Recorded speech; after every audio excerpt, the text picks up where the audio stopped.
Hi అండి, welcome to my channel Sita daily vlog. అందరూ ఎలా ఉన్నారండి? బాగున్నారా? రోజు మధ్యాహ్నం ఎప్పుడు స్నాక్సే కాకుండా ఇలా అప్పుడప్పుడు ఫ్రూట్స్ కూడా తినాలండి, అప్పుడే బాగుంటుంది. సార్ మా ఆయన బయట నుంచి వచ్చేటప్పుడు సీతాఫలం తీసుకొచ్చారు, చూసారా? భలే మంచిగా పండింది.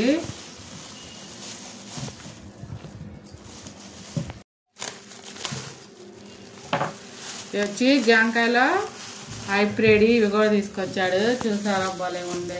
చూడండి ఎంత పెద్దగా ఉందో. 3 తీసుకొచ్చాడు. ఇప్పుడు చూడండి, ఒక కోస్తా జాంకాయ.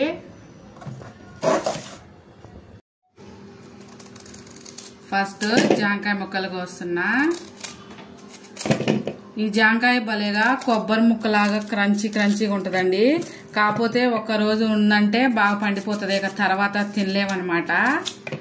సరే, ఇలా కోసేసుకోవాలి. మధ్యాహ్నం ఎప్పుడు నూనెతో చేసిన స్నాక్సే కాకుండా ఇలా ఫ్రూట్స్ కూడా తింటే బాగుంటుంది. చూసారా? బాగా పండింది భలేగా. సీతాఫలం చాలా ఏమీ టేస్ట్, చాలా పంచదారలాగా ఉంటుంది. చూసారా? బాగుంది కదా. ఓకే ఫ్రెండ్స్, నేను ఫ్రూట్స్ తింటున్నా మధ్యాహ్నం స్నాక్స్ కింద. సీతాఫలం బాగా టేస్ట్ ఉండని పంచదార లాగా భలే ఉంది. అలాగే నా వీడియో ఏంటండి? నా వీడియో కానీ అయితే ప్లీజ్ ఒక లైక్ చేయండి. అలాగే చూసారా, వాటర్ మిలన్ కూడా కోసాను, మనం తెచ్చాను కదా.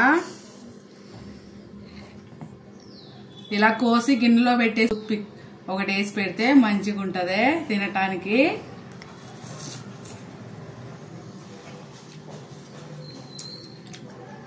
అలాగే నా వీడియో ఏంటండి? నా వీడియో నచ్చితే ప్లీజ్ ఒక లైక్ చేయండి. నా ఛానల్ని సబ్స్క్రైబ్ చేసుకోండి ఫ్రెండ్స్. ఉంటా, బాయ్.